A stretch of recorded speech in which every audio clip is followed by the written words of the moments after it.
atención, estaría considerando reconocer al líder de la Asamblea Nacional de Venezuela, a Juan Guaidó, como presidente del país, mientras la Asamblea Nacional declara usurpación de la presidencia. Parte una nueva caravana de migrantes desde Honduras, dividida en dos grupos. Enfrentan retos y amenazas. El presidente Donald Trump reacciona en su Twitter y dice, solo un muro los puede detener. Estamos en vivo desde la hoy fresca Miami, pero siempre soleada, Puerta de las Américas. La verdad es la única realidad.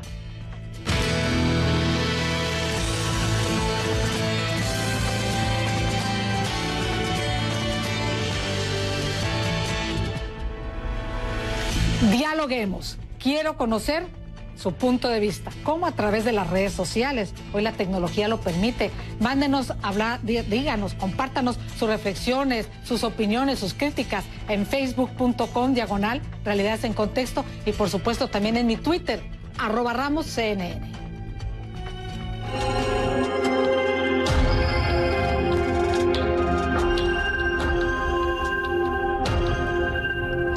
Fuentes confirman a CNN que el presidente Donald Trump está evaluando reconocer a Juan Guaidó, quien preside la Asamblea Nacional de Venezuela, y está considerando reconocerlo como el presidente legítimo de Venezuela. Sumado a esto, de acuerdo a dos fuentes, el gobierno estadounidense está considerando también imponer otra ronda de sanciones contra la industria petrolera de Venezuela. Entre las opciones estarían evaluando imponer un embargo total sobre el petróleo venezolano.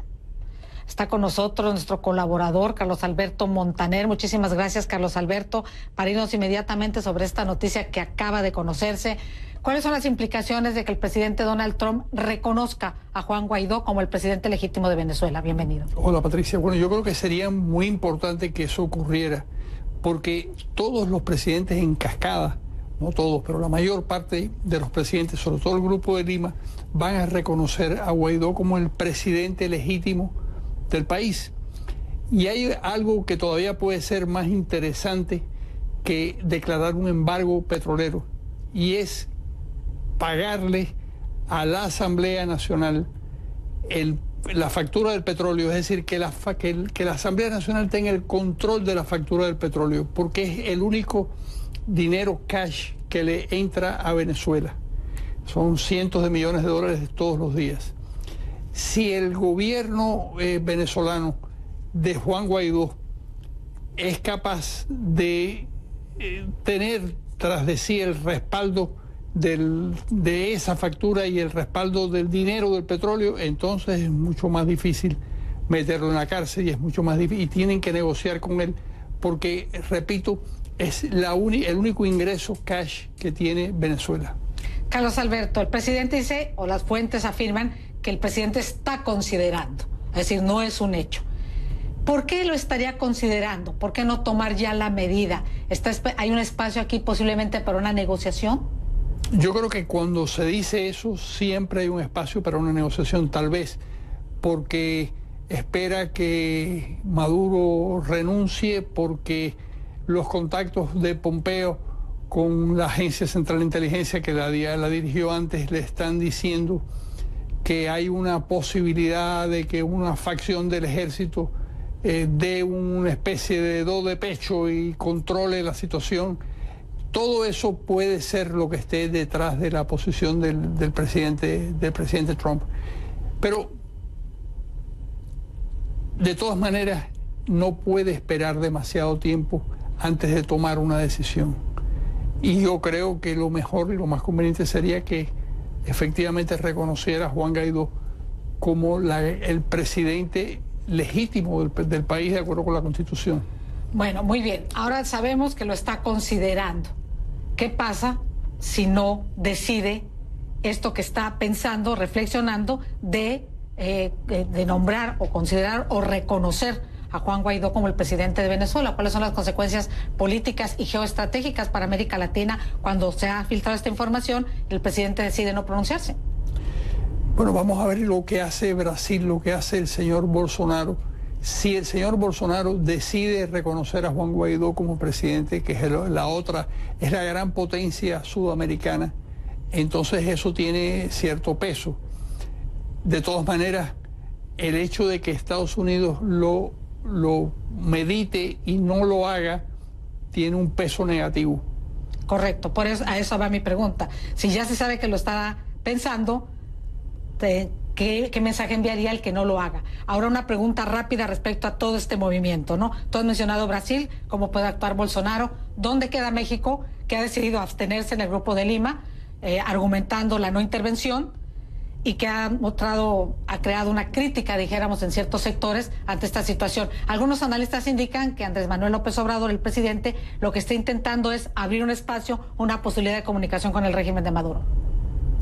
Yo no lo creo. Yo creo que es un acto de demagogia por parte de México, porque además no es verdad que en el pasado México, incluso los presidentes que más han influido en AMLO, tuvieron una actuación decisiva en algunas cuestiones latinoamericanas. Recuerdo, por ejemplo, cuando cuando México y Francia actuaron en el caso de El Salvador. Y allí se firmaron los acuerdos de paz en el castillo de Chapultepec, claro, por ejemplo, ¿no? También estuvieron en el grupo Contadora, ¿no? Ayudaron a los diálogos de paz con la guerrilla colombiana. En fin, ha sido un protagonista importante, ¿no? Por supuesto, porque México es un país con mucho peso en América Latina. Carlos Alberto Montaner, colaborador de esta casa, muchísimas gracias por haber estado con nosotros y ayudarnos a poner en contexto esta posibilidad. Y seguimos hablando de Venezuela, donde la Asamblea Nacional de ese país, el organismo en el que actualmente goza con mayor reconocimiento internacional y de mayoría opositora, pues está sesionando este martes. Entre los puntos que se están debatiendo están un acuerdo sobre lo que denominan la usurpación de la presidencia de la República por parte de Nicolás Maduro y un decreto para otorgar amnistías a militares y civiles, y aquí cito, que contribuyan en la defensa de la Constitución. En Caracas está Osmari Hernández con los detalles de esta sesión. Te saludo, Osmari, muy buenas tardes.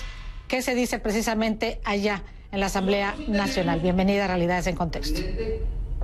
Algunos detalles. Buenas tardes, Patricia, un gusto saludarte. A esta hora está en pleno desarrollo el debate del punto 1 del orden del día establecido para esta sesión ordinaria de la Asamblea Nacional. Vamos a ver un poco cuál es el ambiente a esta hora. El punto número 1 establece un proyecto de acuerdo sobre la declaratoria de usurpación de la presidencia de la República y la aplicación de la Constitución para restablecer su vigencia. También es muy importante los puntos 2 y 3, Patricia, que son el decreto para otorgar amnistía y garantías constitucionales a militares y civiles que contribuyan en la defensa de la Constitución.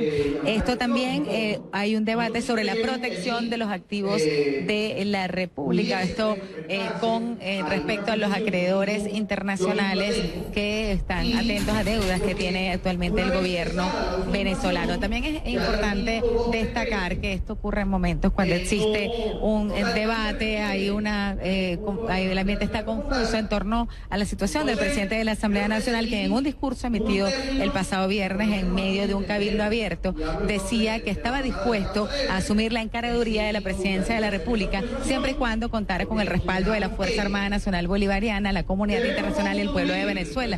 Esto derivó en titulares según los cuales Venezuela tenía 2 presidentes. También en la salutación por parte del secretario general de la Organización de Estados Americanos, Luis Almagro, quien saludaba a Juan Guaidó como presidente legítimo de Venezuela. Esto en línea justamente con lo que tú comentabas, Patricia. El presidente de Estados Unidos, Donald Trump, estaría actualmente evaluando la posibilidad de reconocer a Juan Guaidó como presidente legítimo de Venezuela y no a Nicolás Maduro, que recordemos fue juramentado el pasado 10 de enero en medio de un importante rechazo internacional. En la región 12 países lo desconocen, también las naciones que integran la Unión Europea y países como Estados Unidos y Canadá.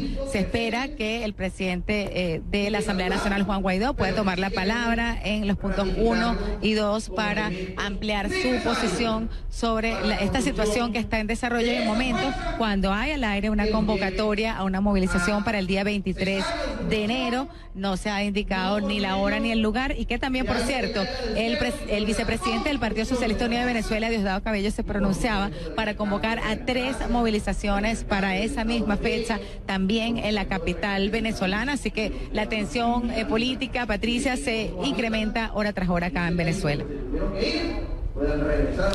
Josmaria Hernández, estaremos informando inmediatamente haya novedades allá en este debate en la Asamblea a través de ti. Muchísimas gracias, Osmari, en permanente contacto aquí con nosotros. Muchas gracias, un abrazo para ti y saludos Venezuela. Y los invitamos a que participen hoy precisamente con la etiqueta #RegVenezuela. Y atención, la pregunta es, ¿cuál de las medidas económicas anunciadas por Nicolás Maduro cree que servirá para salir de la crisis? Le recuerdo, pidió el aumento de salario, también dijo que estaría el mismo cargo de la explotación petrolera, aumentaría 5 millones de barriles diarios la producción del crudo para el 2025, entre otras medidas. Ahí está la pregunta en pantalla, ¿cuál cree usted que las medidas económicas anunciadas por Nicolás Maduro servirá para salir de la crisis? Espero sus respuestas y reflexiones en las redes sociales.